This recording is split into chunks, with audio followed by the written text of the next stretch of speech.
vamos agora para a nossa conferência da noite. E a conferência é Imortalidade e Mediunidade, Perspectivas para o século XXI. Vai ser proferida pelo nosso palestrante Ademar Arthur Chioro dos Reis, de São Paulo, conferencista e escritor espírita, membro fundador do Centro de Pesquisa e Documentação Espírita, CPDOC, e dirigente do Centro Espírita Allan Kardec de Santos, médico sanitarista e professor da Escola Paulista de Medicina, Unifesp, doutor em saúde coletiva, é pesquisador da linha de política e gestão em saúde. Foi ministro da Saúde do Brasil entre 2014 e 2015, atualmente é assessor especial da presidência da CEPA Brasil, da CEPA Internacional. Com vocês, Ademar Arthur Chioro dos Reis. Diferente do que nós temos no século XXI, daquilo que foi produzido particularmente no Brasil ao longo do século XX, mas que nós temos nos dias de hoje,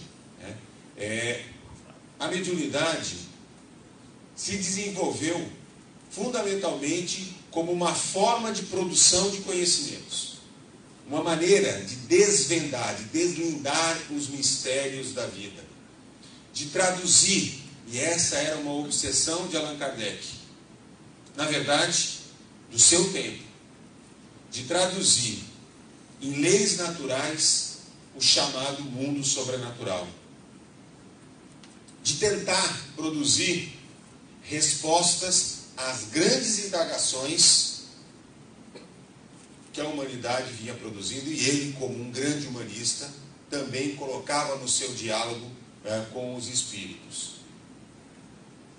E de alguma forma, é muito importante que a gente compreenda isso, a própria construção do arcabouço epistemológico do Espiritismo, dos seus fundamentos mais paradigmáticos, são constituídos por meio do método mediúnico, de tal forma que a mediunidade se apresenta com duplo papel. Ela é um dos fundamentos básicos da doutrina espírita e, ao mesmo tempo, é um dos métodos fundamentais, se não o principal método, de produção do chamado conhecimento espírita. De alguma maneira, é inegável que a nossa visão sobre Deus, sobre a imortalidade, sobre a evolução, sobre as vidas sucessivas, sobre a existência de vidas em outros mundos, etc., se constrói à medida em que ocorre este intercâmbio entre o chamado mundo físico e extrafísico, e se alargam as possibilidades de compreensão sobre um conjunto de questões que, se não necessariamente novas, são tratadas a partir da fundação do Espiritismo por Allan Kardec sob nova perspectiva. Ainda que parte dos temas estavam presentes nas principais teorias positivistas, nas principais correntes filosóficas do tempo de Kardec, é inegável que através da mediunidade se produz uma certa ruptura, uma certa possibilidade de tratar desse conjunto de temas sob uma nova lógica, sob uma nova abordagem, que faz com que o Espiritismo seja efetivamente uma nova vertente do chamado espiritualismo, e se constitua de fato como uma filosofia espiritualista. Há quem tente trazê-la para o bojo dos mesmos paradigmas, das mesmas formulações filosóficas feitas no tempo de Kardec. Isso não é verdade. O Espiritismo vai além. Ele constitui um corpo filosófico próprio. Ele delimita uma certa maneira de ver o homem e o mundo, produzida a partir deste intercâmbio entre os mundos materiais, chamados mundo material, e o mundo espiritual, que é profundamente singular.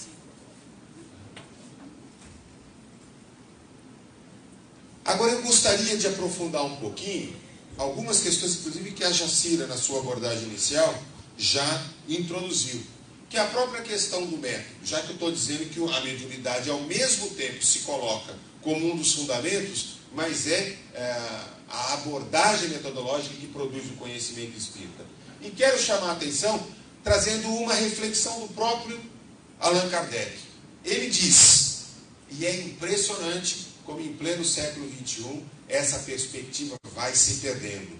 Ele diz, das primeiras conclusões de minhas observações foi constatar que os espíritos, sendo apenas as almas dos homens, não possuíam nem a soberana sabedoria, nem a soberana ciência.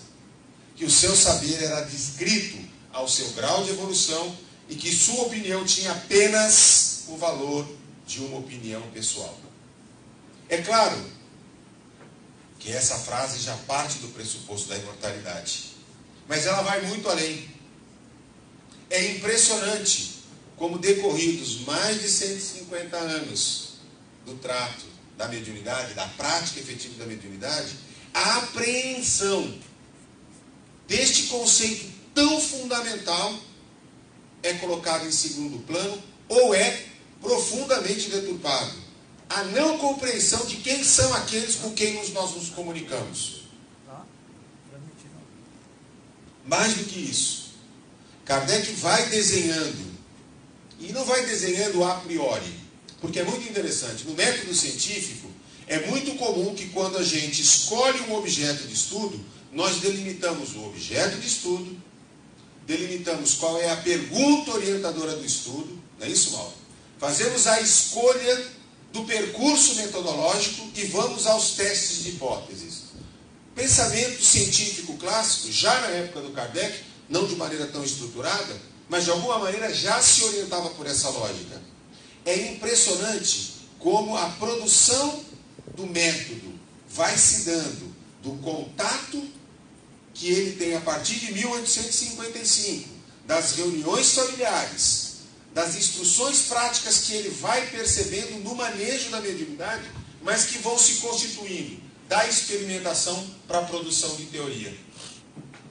Das ideias que vão se construindo em pontos que são fundamentais e que eu tenho profunda dúvida se espíritas do Brasil e no mundo de fato compreendem o alcance dessas ideias centrais. Como, por exemplo, a ideia da infalibilidade dos espíritos. Kardec rejeitava a priori a ideia de que qualquer informação que venha dos espíritos é verdadeira porque veio da espiritualidade. Isso é uma profunda ruptura, inclusive com a forma de produzir revelação, de produzir conhecimento. Aquele texto da introdução da Gênese, Caracteres da Revelação Espírita, para quem nunca leu, eu recomendo uma análise criteriosa desse texto, é fundante nesse sentido. E é produzido muito tempo depois. Ele, antes de ir para o livro A Gênese, ele é publicado na Revista Espírita na íntegra. Mas é impressionante como ele formula de maneira aprofundada este conceito. O quanto que as opiniões obtidas dos espíritos eram submetidas ao crivo da razão. Ah, mas a razão pode ser falha. É claro que pode ser falha. A razão pode ser balizada por preconceitos, por prejuízos, por uma incapacidade de observar em profundidade o alcance daquela informação. Mas é um pressuposto metodológico que as opiniões sejam submetidas ao bom senso, ao crivo da razão. Kardec ensina, através da sua experimentação, insisto, das experiências familiares, depois na constituição do estudo mais sistemático que ele faz na Sociedade Parisiense e na orientação, inclusive, para a fundação de outros pequenos grupos por toda a França e depois por toda a Europa, da importância da relativização da identidade, tanto dos médiuns e dos espíritos. Relativização. Não há nenhuma importância, muito embora diversas vezes nas obras ele acabe apondo as assinaturas, mas não há a priori nenhuma importância de por que médium vem a comunicação ou de quem assina ou quem se identifica como responsável pelaquela comunicação. Porque o que importa é exatamente o conteúdo e não a orientação. Será que efetivamente a gente tem produzido análise das comunicações a partir dessa lógica? Ou se eu disser para vocês que essa comunicação é do Emmanuel, ou é do Bezerra de Menezes, ou é do André Luiz, ou é da Joana de Ângeles, vai fazer toda a diferença? Será que se eu colocar para vocês uma comunicação de altíssima qualidade e disser que é do médium Joaquinzinho da Silva, e disser que é do Chico Xavier, nós olhamos elas da mesma maneira? Vocês conseguem compreender o alcance do que eu quero trazer? Kardec trazia uma ideia extremamente delicada que nós precisamos colocar inclusive em discussão, que é o método da concordância universal dos ensinamentos dos espíritos. Até porque, se os espíritos são aqueles que têm conhecimentos variáveis de acordo com a sua capacidade, não é tão simples assim trabalhar com esse método. Mas, de qualquer maneira, dizia o seguinte: é importantíssimo ter muita cautela na incorporação de novos conceitos, de novas teorias, de novos conhecimentos. Quem vê como ele absorve as primeiras comunicações de Rustem com ele, pela Revista Espírita, como ele inclusive destaca de forma cautelosa a comunicação de Rustem e de várias outras pessoas que começavam a lidar de forma apaixonada, comprometida com o fenômeno mediúnico, mas diziam: calma, para nós aqui é comum que qualquer nova teoria seja absorvida sem praticamente nenhum critério de maior análise crítica. Portanto, vejam, nós não estamos falando de alguém que produz essa experiência da noite para o dia. Ele vinha desde 55, praticamente, não digo que diariamente, mas os seus relatos eram de que, com muita persistência, lidando com o fenômeno mediúnico. Até que em 1861 produz um livro, o Livro dos Médios, em que basicamente nós podemos ver, observar, analisar contribuições dos espíritos de Kardec de ordens distintas. Aquelas que são das explicações teóricas dos fenômenos, das condições em que eles podem se realizar, em que normalmente são atribuídas aos espíritos, mas Kardec entra para valer como fundador do espiritismo, como organizador da prática mediúnica, descrevendo, aprofundando as suas análises sobre o desenvolvimento da mediunidade e o exercício da mediunidade. Esse método é um método que pressupôs a utilização de diversos médios, principalmente através da psicografia, considerada pelo Kardec o mecanismo mais potencializador, né, do registro. Naturalmente, talvez se ele tivesse hoje um celular, se ele tivesse um gravador, a psicofonia não traria tantos problemas. Mas do ponto de vista de registro da informação, fica fácil para a gente entender a valorização que ele dava à psicografia. Mas todos os trabalhos depois desenvolvidos de forma sistemática e organizada na sociedade, tendo a Revista Espírita como um importante laboratório experimental, usando sempre o critério de julgamento, né, se colocando numa posição de igualdade em relação à análise dos ensinamentos dos espíritos. Gente, os espíritos que ele dava, vamos lá, eram santos, filósofos e etc e tal, e a gente vê o professor Rivail se colocando na posição de um crítico pesquisador e não de um devoto que assimilava sem crítica, sem critério, qualquer um desses conhecimentos. Vejam que, inclusive, muitas das comunicações que vão para a Revista Espírita não são absorvidas em parte das obras que depois ele publica. Eu chamo a atenção disso, mas quero também registrar que já no período de Kardec, muitas transformações começaram a ocorrer nas práticas mediúnicas. Ele faz um conjunto de observações, em particular quando ele publica o Evangelho segundo o Espiritismo, na parte final, ele já inclusive produz uma tentativa de organização do movimento espírita nascente, porque começa a perceber a profusão de grupos, particularmente grupos mediúnicos, né, e com uma troca de correspondências muito intensas, mas começa a perceber também as derivações, as deturpações de práticas mediúnicas já ocorrendo ao seu tempo. Eu quero chamar a atenção, né, eu não sei se muitos conhecem essa literatura, mas há um sociólogo francês chamado Jacques Lantier, que publicou pelas edições 70, é uma edição lisboeta, um resgate da história da formação do movimento espírita na França e na Europa, que é muito interessante.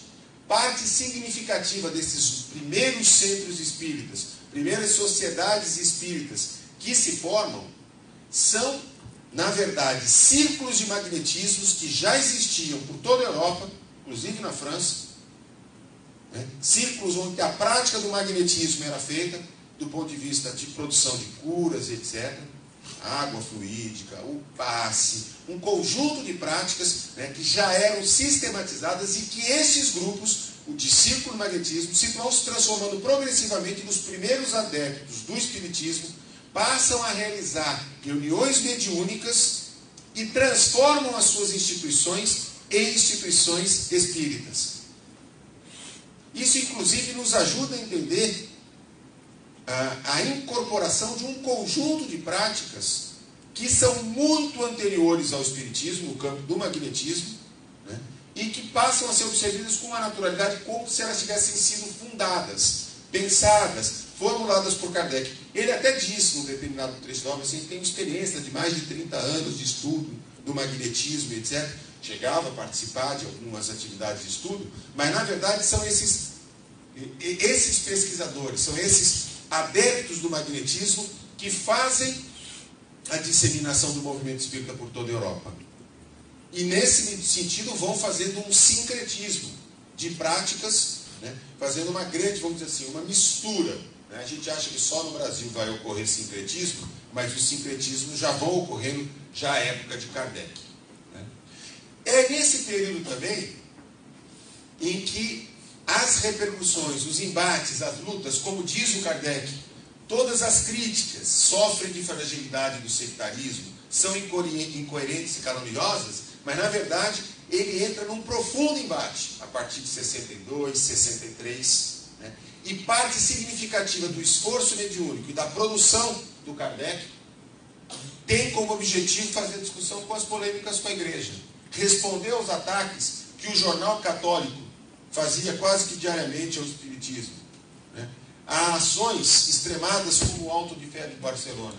Então a publicação do Evangelho segundo o Espiritismo, do Céu e Inferno e da própria Gênese, o esforço de diálogo, de mostrar, né, de produzir conhecimentos nessa área, fica mais fácil ser compreendido no contexto da própria polêmica em que embate. E é muito interessante porque o próprio uso da mediunidade passa a ser de alguma maneira direcionado para este período de luta intensa que o Kardec desenvolve a partir dessa polemização com a Igreja. Quando o Espiritismo chega no Brasil, eu queria indicar uma literatura muito interessante, que é o do professor José Luiz dos Santos, professor, um antropólogo, professor titular da Unicamp, que esteve com a gente numa reunião do CEPEDOC já há uns 5, 10 anos, morava em Bragança ainda, uns 8 anos, discutindo o seu livro, e é muito interessante. A Sandra Stoll, alguns outros pesquisadores brasileiros, que não são espíritas, mas têm tomado o espiritismo como objeto de estudo bastante interessante, tem mostrado para a gente a importância da assimilação de algumas questões centrais para a consolidação no Brasil daquilo que os cientistas sociais, os antropólogos, têm denominado de religião espírita. Basicamente, o espiritismo, pelas mãos de um movimento de intelectuais elitista, letrados, o que era uma coisa rara nesse país, vamos lembrar disso, né? Muito sintonizados com a ideia do evolucionismo teológico, né? Que era um paradigma dominante no século XIX e que se propunha, né, um certo novo sentido de paraíso, como lugar perfeito para onde o natural e inexoravelmente evoluiria a humanidade. O espiritismo, e em particular os espíritas brasileiros, se associam, leem nas obras de Kardec a possibilidade de construção deste lugar, deste espaço. E a consolidação se dá basicamente por meio de duas vertentes. Da vertente da caridade e da mediunidade. A mediunidade da prescrição homeopática inicialmente, e logo depois através das psicografias. Primeiro com Bartuíra e depois com um trabalho fantástico de Francisco Cândido Xavier, que praticamente vão produzindo uma legitimação. Mas é muito interessante, porque o espiritismo não era uma religião, não se enquadrava nos ditames de uma religião. E embora os primeiros espíritas brasileiros fossem republicanos, o espiritismo é barbaramente perseguido pela República e depois pelo Estado Novo. E para que pudesse se proteger da perseguição, se caracteriza e se consolida como uma nova religião, uma religião cristã, e portanto passível de ser aceita e respeitada pela Constituição Federal e parar de ser perseguida. É muito interessante. Eu fiz a minha faculdade em Petrópolis e frequentei um centro espírita que ficava em frente à minha faculdade, que era dirigido por um casal de velhinhos que tinham vivido na pele e me contavam toda essa história. É uma história muito interessante, porque, por exemplo, em Santos, mesmo os mais antigos não nos contam com tanta importância essa opressão, essa perseguição que o Estado Novo teria feito sobre as instituições espíritas. Mas, por exemplo, no Rio de Janeiro e em Petrópolis, isso ainda era muito vivo para alguns dos interlocutores. De qualquer maneira, é importante entender o grau de centralidade que a prática da mediunidade vai ganhar na consolidação do espiritismo como um grande movimento social. Dito isso, qual é o papel da mediunidade na atualidade? Olhando agora no século XXI. Será que é aquele da produção de conhecimentos? Me parece que, transcorrido bastante tempo de prática mediúnica, houve uma conversão do uso da mediunidade basicamente para os fenômenos de cura, de atendimentos a espíritos sofredores, obsessores e obsedados, para aconselhamento espiritual, para uma vidência interpretativa das avaliações, das aflições morais e físicas dos encarnados, na busca de notícias dos entes queridos e numa produção literária, convenhamos, de qualidade bastante questionável. Muito repetitiva, pouco desafiadora, né? Enfim, uma produção literária que foi incapaz, de alguma maneira, acompanhar os ditames da evolução, inclusive dialogar com os problemas do homem do mundo atual. De alguma maneira, a mediunidade foi abandonada como fonte de produção de novos conhecimentos. Acabou sendo redirecionada para a obtenção puramente de mensagens de cunho evangélico, salvacionistas, destinadas a aplacar a dor e consolar os sofredores, fazer a doutrinação dos espíritos, resolver problemas de ordem morais e psíquicos, resultantes muitas vezes ou atribuídos à abstenção ou à própria atividade mediúnica. Depois eu até vou fazer um comentário sobre isso. O Jaci Regis, nosso querido companheiro lá de Santos, desencarnado há pouquíssimo tempo, mas que refletia muito sobre esse tema, sempre nos provocava a pensar o quanto que a mediunidade, produzida dessa forma e para isso, acabou ficando encerrada em padrões de comportamentos estereotipados, tanto no que diz respeito a médiuns, como diz respeito aos espíritos. É impressionante, já tem até alguns estudos antropológicos mostrando isso, como se reproduzem os padrões de ser médium, de se comportar, do tipo de mensagem, do tipo de comunicação e dos próprios espíritos. Será que isso é a tal da universalidade dos ensinamentos? Ou isso é um padrão de comportamento cultural estereotipado, que foi incapaz de produzir uma mediunidade que pudesse ser de fato dinâmica e que pudesse ter outras dimensões? O Jaci apontava também uma outra distorção importante da mediunidade, não como uma capacidade natural, mas como uma capacidade moral, aquilo que alguns autores chamam de mediunato, a mediunidade como missão. Ora, quando a gente pega a perspectiva de que a mediunidade é efetivamente uma capacidade natural, e o uso que a gente faz dela, este sim tem uma qualificação moral, se cria uma enorme distorção do que é a mediunidade e quem é o médium. Uma coisa é você ter uma capacidade natural e pode fazer dela aquilo que teu alívio-arbítrio te permite fazer. A outra é uma coisa que você recebe como uma missão divina e que você é obrigado a construir, é obrigado a fazer, porque se não fizer, vai acabar assumindo as consequências do não uso dessa mediunidade por estar descumprindo uma missão. São conceitos completamente diferentes. O movimento espírita brasileiro assimilou essa perspectiva e nós fomos perdendo a dimensão da naturalidade da capacidade mediúnica. Esquecemos que, fundamentalmente, Comunicação mediúnica nada mais, nada menos é do que transmissão mente a mente, de pensamentos, de sensações, de emoções. Esquecemos que na essência do processo de comunicação mediúnica está a necessidade, a vontade do médium em representar uma outra personalidade que não é a sua.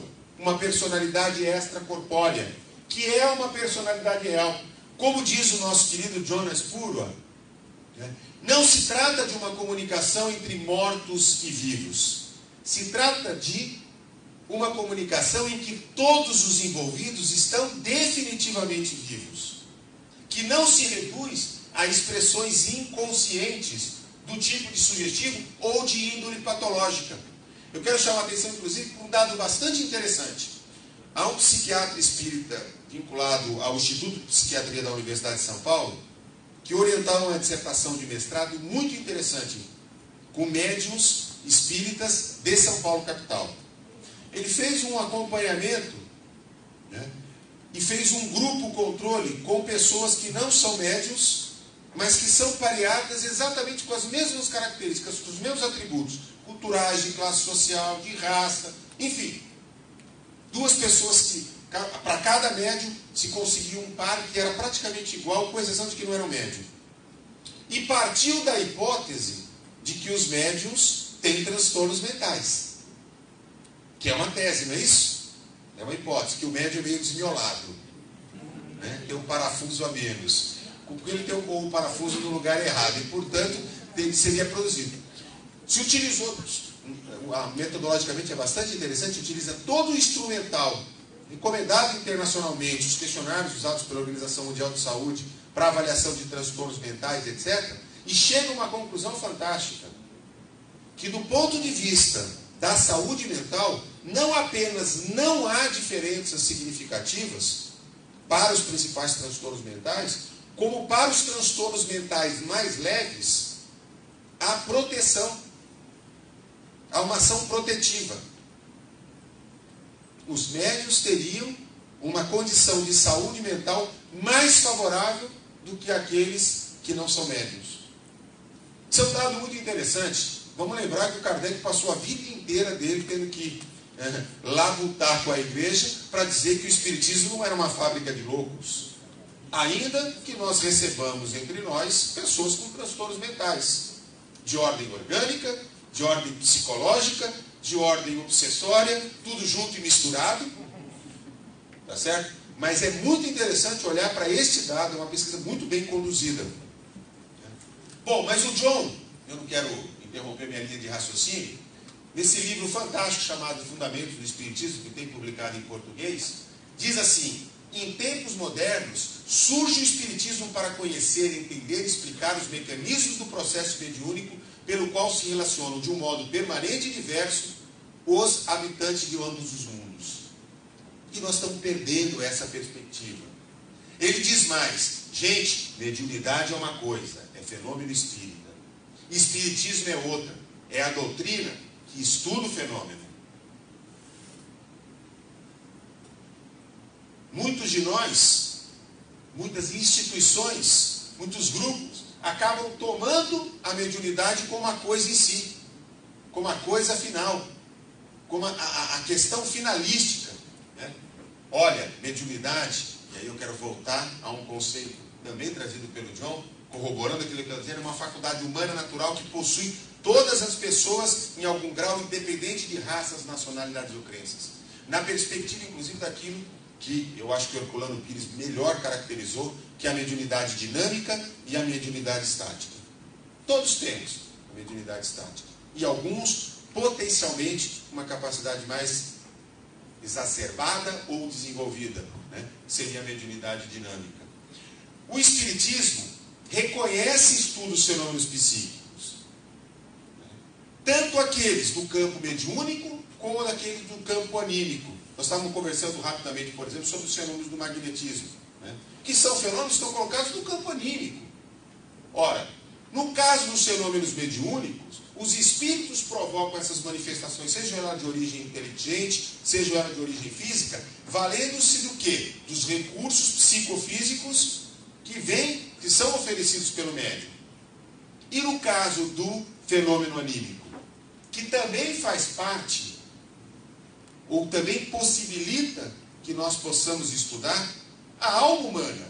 Por quê? Porque é a alma do sensitivo que, em algum grau de emancipação, em relação ao seu organismo, pode produzir esses efeitos semelhantes de poder recuperar, porque recupera provisoriamente a sua condição de espírito livre. Os fenômenos de percepção extrasensorial, os fenômenos de psicocinésia, né, ou um conjunto de fenômenos, hoje bastante estudados, se colocam nesse plano. É fundamental reconhecer que se é a alma do sensitivo que está presente, no momento do fato mediúnico, nós lidaremos sempre com uma dimensão anímica e uma dimensão mediúnica. A alma do médium se ausenta no momento da comunicação mediúnica? Se aniquila no processo de interpretação? Claro que não.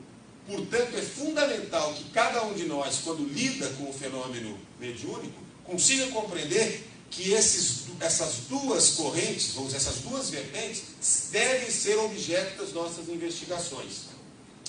Pela mediunidade, nós podemos evidenciar experimentalmente a imortalidade da alma. Eu vou falar um pouquinho mais disso. Mas a mediunidade tem sido um dispositivo fantástico para poder aprofundar e evidenciar a imortalidade da alma. Mas também podem se retificar as ideias, como fez muito bem Kardec, falsas sobre céu e inferno, sobre demônios, sobre penas eternas. Podem trazer informações valiosas de diversas fontes espirituais. Nós podemos conhecer muita coisa. Pode esclarecer situações, conflitos, problemas, mas fundamentalmente a mediunidade pode ser um instrumento fantástico para o crescimento pessoal e coletivo, né, para o autoconhecimento e para o aperfeiçoamento moral. Nós temos utilizado efetivamente a mediunidade para isso? Eu quero refletir mais uma coisa que me parece muito séria em pleno século XXI. A mediunidade não pode ser uma profissão. Ela não pode ser praticada para a obtenção de lucros ou de privilégios. Vocês vão dizer assim, mas isso não acontece no Brasil. Não é a orientação do movimento espírita brasileiro. Mas em âmbito internacional, nós, Europa, Estados Unidos, há um grande comércio em torno da mediunidade. E há um comércio indireto em torno da mediunidade. Eu tive a oportunidade de participar de uma banca de doutorado de um aluno orientado pelo Luiz Signatis, professor nosso companheiro da Universidade Federal de Goiás, e o aluno estuda a mediunidade de João de Deus.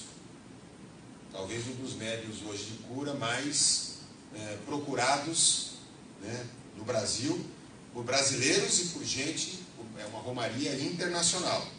Eu diria para vocês que quase interplanetária. Né? É impressionante o comércio que se estabeleceu, as relações, vamos dizer assim, comerciais estabelecidas em torno da prática mediúnica. É um grande negócio. De agências de turismo, né, a tudo que vocês podem imaginar.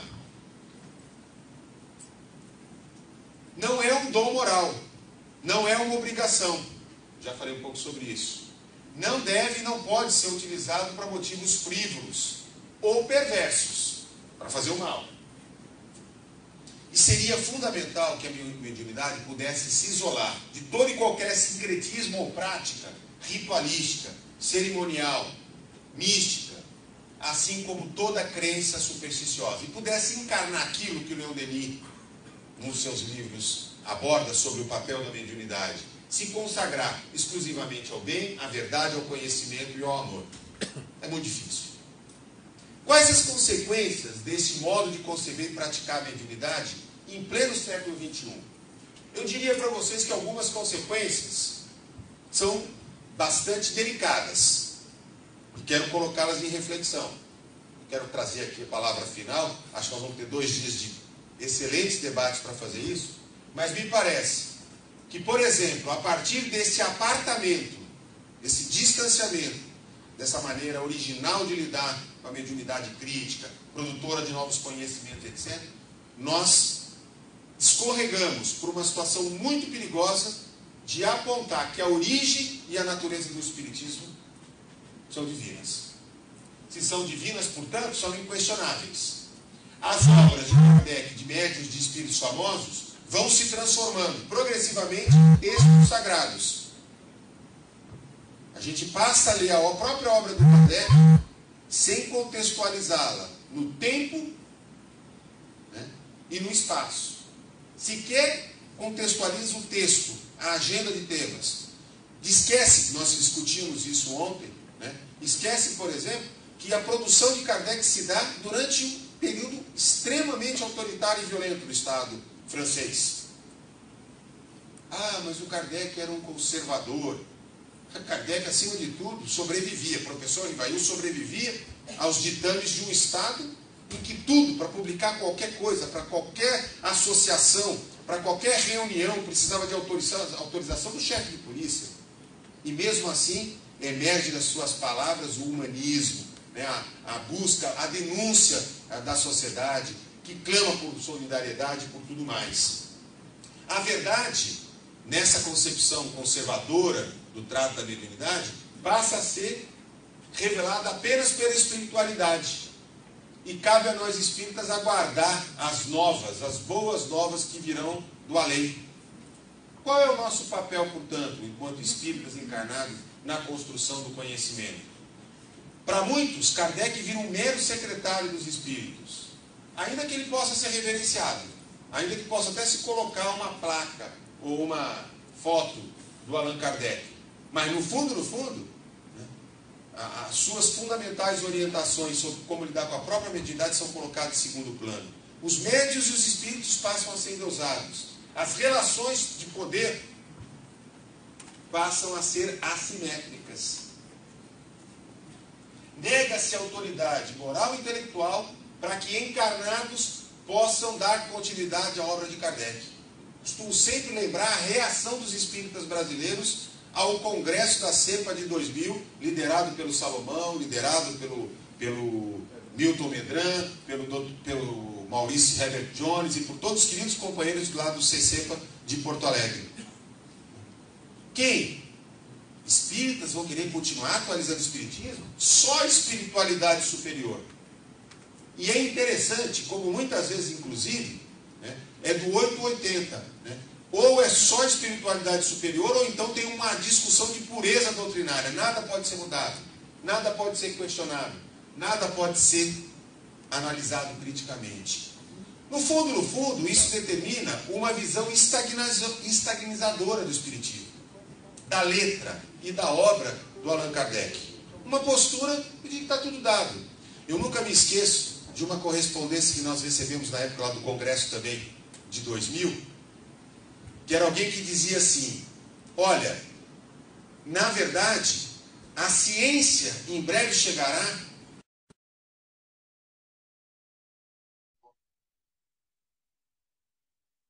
É uma questão de tempo. Será que foi esse o conceito progressista com que o Kardec concebeu o espiritismo? A ciência chegará onde nós chegamos. Ou isso é pura arrogância da nossa parte? É uma postura sectária, de donos da verdade. Ora, se o espiritismo, lembra do texto, vou voltar aqui no texto de definição, caracteres da revelação espírita, introdução do livro A Gente. Se o Kardec diz, o espiritismo mudará com a ciência, quando ela mostrar que nós estamos errados, nós vamos fazer o quê? Vamos ficar aguardando, apartado da ciência, como as religiões historicamente fizeram, em torno dos seus livros sagrados, dos seus métodos, dos seus argumentos, né? Portanto, a medida que a mediunidade vai assumir um caráter religioso, como uma prática mística. E aí eu trago a ideia do misticismo como uma constelação de práticas, de discursos, de texto, de instituições, de tradições, que, embora visem transformar a humanidade, são instrumentos utilizados para manipular as ilusões, justificar a força, a fraude, a coerção necessária para usurpar os valores dos demais. Ela é contrária à emancipação, à proposta emancipatória trazida pelo Livro dos Espíritos. O Einstein tem uma frase muito interessante. Ele diz assim: olha, no universo, há duas coisas infinitas na vida. o universo e a estupidez humana. E do primeiro, do universo, eu tenho dúvida. Nós somos capazes, muitas vezes, de entrarmos em processos manipulatórios que são muito complicados. E aí eu pergunto o seguinte: e a prática espírita? Ela tem sido coerente com os fundamentos? Vejam, não é incomum, né, com graus variados, uma profunda miscigenação de práticas que vão da cartomância, leitura de mão, de velas, incensos, música, pirâmides, pedras. Às vezes eu tenho uma história engraçadíssima com isso. Imagens, cultos, passe, água fluídica, práticas diversas, a idolatria aos médiuns, a fascinação com os espíritos, o uso da mediunidade como argumento de fé, o deslumbramento dos participantes, as obras mediúnicas que viram expressão de verdade, o próprio uso irracional da mediunidade pura. Quer dizer, quando a gente menos percebe, por não colocar em análise crítica essas situações, nós vamos perdendo o sentido fundamental do que é a mediunidade. Até mandato divino de dirigente, tem gente que não troca a cor da parede se os espíritos não autorizarem. Mas tem centro, ou federações, que instituem linhas sucessórias a partir da orientação da espiritualidade. Eu sempre me lembro daquela frase do Leon Denis, né? O espiritismo será no futuro o que dele os espíritas fizerem. Né? Mas tem gente que trocou a frase por o espiritismo será no futuro o que dele os espíritos fizerem. Né? Porque a gente entrega passivamente a responsabilidade. Gente, não é incomum o uso interesseiro da caridade como prospecção para fugir lá do umbral. Antigamente a gente chamava de BNH espiritual, ou o nosso lar. Agora é minha casa, minha vida. Mas de qualquer maneira, no fundo, não é aqui e agora, produzindo, vivendo, aprendendo, errando, crescendo, que as pessoas estão construindo. Mas é numa perspectiva de se livrar, né? Se livrar da vida, embarcar rapidamente no mundo dos espíritos, fugindo de uma realidade que é a única pelo qual o espírito pode crescer intelectual e moralmente. É que faz parte das leis da natureza. Portanto, nos embarcamos na ideia de culpa e castigo. Jogamos toda a expectativa numa ideia de reforma íntima que nos isola do mundo, que nos isola da vida, da possibilidade de crescer de fato intelectual e moralmente, individual e coletivamente. As consequências disso é que nós vamos ficando presas cada vez mais fácil do charlatanismo, do sobrenatural, do ocultamento da realidade e das relações de poder. Queria indicar para vocês esse livro aqui.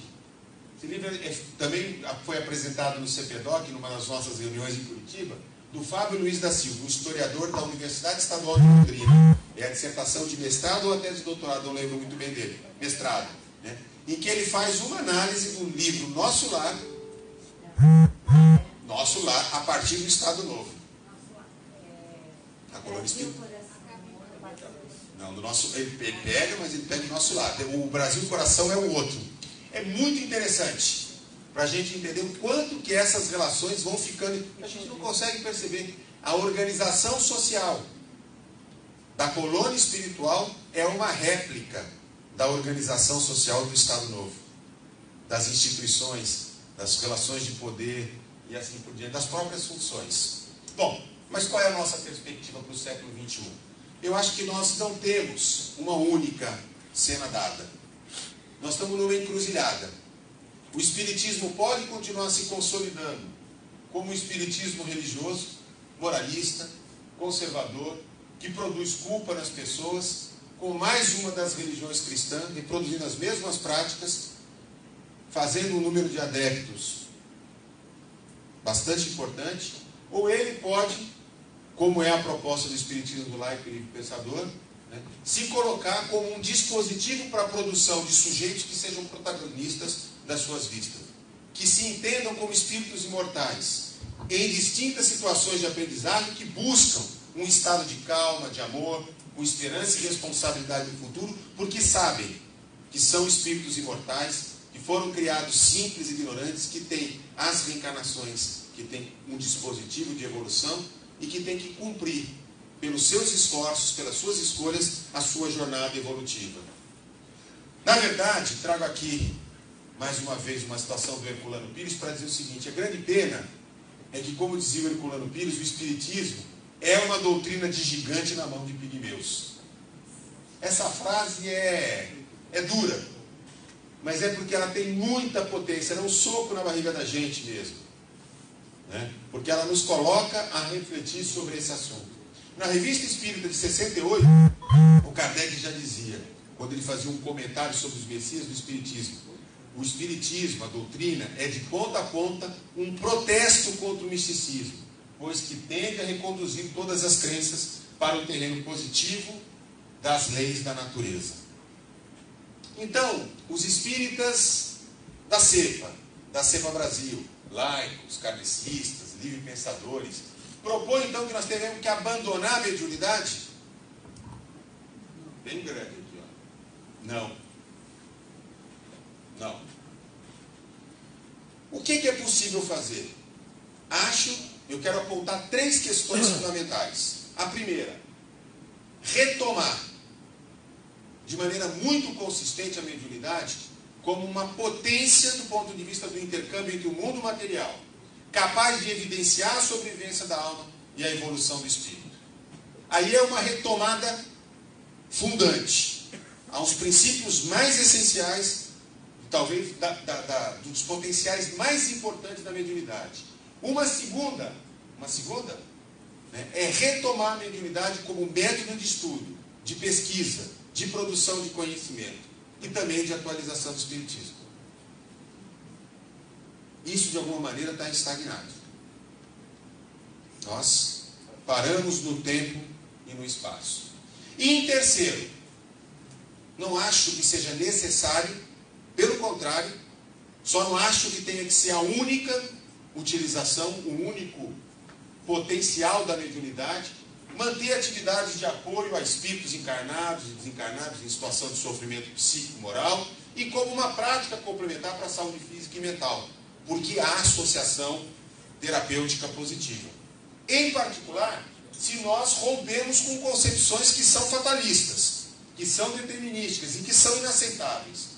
Como, por exemplo, qualquer um que chega num centro espírita, você está doente porque na encarnação passada ou porque você não desenvolveu a mediunidade, esse tipo de coisa irresponsável. O endeusamento dos médicos, que eu já falei bastante. Da caridade, que leva, por exemplo, as pessoas, caridade espírita, que leva as pessoas a depois condenarem a sua vida a viver isoladas em manicômios. Ou as promessas de cura, exploração na mídia, a substituição de tratamento médico. Vem fazer a cura aqui e não precisa continuar o seu tratamento. Eu defendo claramente como uma prática complementar, integrada, mas jamais substitutiva, que prescinde da utilização de objetos cortantes. Se em algum momento o Arigó usava faca e etc., talvez tenha sido importante como fenômeno. Agora, se eu não estou utilizando como fenômeno, não há necessidade. Porque não há, do ponto de vista energético, nenhuma necessidade da perfuração. Há risco, há tentativa de fazer proselitismo, coisas que são inaceitáveis. A prescrição de drogas, de medicamentos, de plantas sem autorização, a mercantilização e continuar tocando atividade sem sequer avaliar qual é a eficácia, qual é o resultado prático. Nós estamos ajudando as pessoas. Eu nunca me esqueço do trabalho feito pelos meus amigos, queridos amigos da Argentina, né, com a energização, com os passes sobre colônias de bactérias. Eles mostram que nós podemos tanto ter uma ação de inibição como de aceleração do crescimento da colônia de bactéria. Traduzindo, se o resultado que eles acharam numa investigação científica bem controlada, de fato, tem correlação com a emissão energética em humanos, nós podemos ter a emissão energética que pode ser positiva ou que pode ser negativa. Porque ela pode acelerar ou diminuir crescimento, por exemplo, de uma colônia de bactérias. Já paramos para pensar nisso? E a gente faz, sem critério. Tá, não, tudo bem, somos movidos pelo bem. Mas gente de intenção, né, tem um certo lugar que diz o velho ditado, que está cheio de gente, né? Bom, queria fazer uma última provocação, antes de ir para as minhas conclusões, porque eu sei que, por exemplo, o Mauro deve trazer elementos na fala dele e alguns outros companheiros. E aí eu quero passar muito rápido sobre um assunto que eu não poderia deixar, que é a questão da mediunidade, da imortalidade da ciência. Eu diria que talvez as pesquisas com experiências de quase morte sejam hoje as experiências, o campo de investigação fenomenológica mais próximo, ou que grupos de médicos, de pesquisadores, cientistas tratam com menos preconceito na investigação acadêmica e que estão avançando em vários pontos do globo. Não só no Brasil, mas no mundo. Então, as pesquisas de experiências de quase morte. Veja, as pesquisas fantásticas produzidas por Ian Stevenson, por Banerjee, continuadas agora pela equipe do Tim Tucker e de outros pesquisadores, né, há décadas vem produzindo casos sugestivos de encarnação, de reencarnação, né, mas a ciência parece não, de maneira geral, não se importar com os resultados que são apresentados. Se jogou muito peso nas décadas de 80 e 90 na chamada transcomunicação instrumental. Elas teriam capacidade de comprovar a mediunidade e a imortalidade? A ciência aceitará a mediunidade e a imortalidade como um fato científico? E eu coloco o fato científico como fato, como verdade, né? É muito interessante porque as primeiras evidências começaram com Jungson, um pintor, o cara era tão famoso que pintava o Papa, não era qualquer um, né? Que foi conseguindo, um dia ele sai para o campo, deixa o gravador de rolo dele rodando, quando volta começa a perceber vozes, ruídos esquisitos, a partir daí ele começa a gravar sistematicamente isso, até um dia em que ele recebe essa mensagem gravada, por um nome que só a mãe dele, já desencarnada há muito tempo, o chamava, que era Friedel. Estás a me ouvir? É a sua mãe, etc. Tal.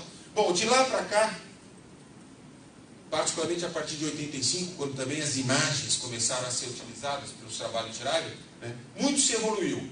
Hoje há pesquisas importantes em centros de investigação em várias partes do mundo que usam peritos como essa Danielle Goulart, softwares sofisticados, técnicas usadas pelo FBI, pelas polícias técnicas europeias, tal, com margem de erros, às vezes menores que 0,1, muito embora com resultados que às vezes podem variar entre 5% e 45%. Só aqui uma dicasinha. Quando alguma coisa pode variar 45%, ele está próximo de jogar uma moedinha para cima, né? Que é uma moedinha de 50%. Cara ou coroa, lembra disso? Mas há resultados de investigações, se grava a voz por exemplo, a voz do pesquisador e depois a voz que se apresenta nas gravações, né? E se chega à diferenciação com um grau de certeza de menor que 0,1. Então há muitas evidências. O próprio padre pesquisador François Bruni, né, que é ligado ao Vaticano, que não acredita na reencarnação, mas tem pesquisado muito disso. O problema é que a ciência vai ter que trabalhar com a existência de outros paradigmas, de estar preparado para formular outras hipóteses e se libertar de constrangimento. O Senkovsky, talvez tenha sido mais recentemente o maior pesquisador que nós temos de TCI, né, que é um professor de física experimental, ele tem defendido muito o seguinte, olha essa frase dele: devemos considerar todos os fatos objetivos e as experiências subjetivas que digam respeito às mais importantes das questões, que é a da sobrevivência. Provavelmente, nunca mais encontraremos provas científicas de acordo com o sistema redutor, se referindo ao sistema de ciência que a gente tem. Mas há mais do que bastante evidência que deverá nos levar a procurar novas definições de prova no contexto de novos paradigmas. Eu só sei que, muito provavelmente, quem estiver vivo no encontro da CEPA em 2050 Rose, você vai estar, eu não vou estar. Você vai estar, velhinha, mas vai estar. Né? Talvez dê risada de algumas das concepções, de algumas das elucubrações que nós somos capazes de fazer hoje. É impossível, gente. Com o grau, a rapidez da inovação tecnológica. Né? Só vou dar um exemplo. Quando o homem colocou na cabeça que ia para a Lua, o desenvolvimento da tecnologia trouxe para a gente coisas, estava comentando ontem, que são assim, a gente não para para pensar. O GPS, que a gente usa hoje corriqueiramente, caneta esferográfica, porque eles precisavam, só usavam o tinteiro. Você já pensou fora da gravidade como é que ficava o tinteiro? Então assim, muitas vezes, a solução de problemas, a bomba atômica, o Einstein diz isso também de maneira bem interessante, né? Quando o homem vai trabalhar energia atômica para produzir a dominação, a destruição, e faz isso em Hiroshima e Nagasaki, né? Ele, como substrato, nos permite, por exemplo, hoje, prolongar a vida com a radioterapia, com o uso, né, da mesma lógica para o bem. Então, as inovações tecnológicas abrem possibilidades, de acordo com aquilo que nós vamos produzir, que são impensáveis. E eu finalizo, né, colocando um questionamento para a nossa reflexão. Qual efetivamente é a principal contribuição que o Espiritismo, com as suas ideias de imortalidade, de evolução infinita, né, de Deus, uma outra pessoa, pode nos trazer? Eu quero reafirmar aqui que mais do que prática de cura, mais do que prática magnética, mais do que substituir o sistema público de saúde que não funciona bem, mais do que alimentar a fome e a desesperança porque a sociedade é injusta e nós não tivemos capaz de fazer a distribuição de renda que precisamos fazer, mais do que acolher o transtorno mental, a solidão, o desamparo, tudo isso nós, como coletividade, devemos colocar também como tarefas nossas.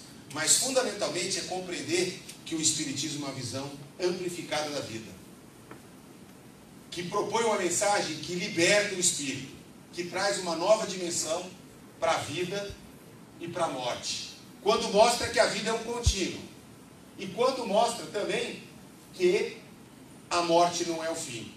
Portanto, queridos amigos, a grande contribuição do Espiritismo, eu faço questão de afirmar isso quando nós estamos falando sobre mediunidade, quando eu estou falando sobre qualquer outra coisa relacionada ao Espiritismo, é não perder a perspectiva de que a nossa grande contribuição é a nossa visão de imortalidade, de existência do Espírito, de imortalidade da alma, de evolução infinita e uma possibilidade fantástica, que talvez o Espiritismo traga como nenhuma outra forma de ver o homem e o mundo, que é a educação para a morte. É essas, na minha opinião, que são as primeiras provocações que uma visão espírita, laica, humanista, livre pensadora, progressista, nos coloca para que nós possamos, de maneira crítica e livre, poder refletir.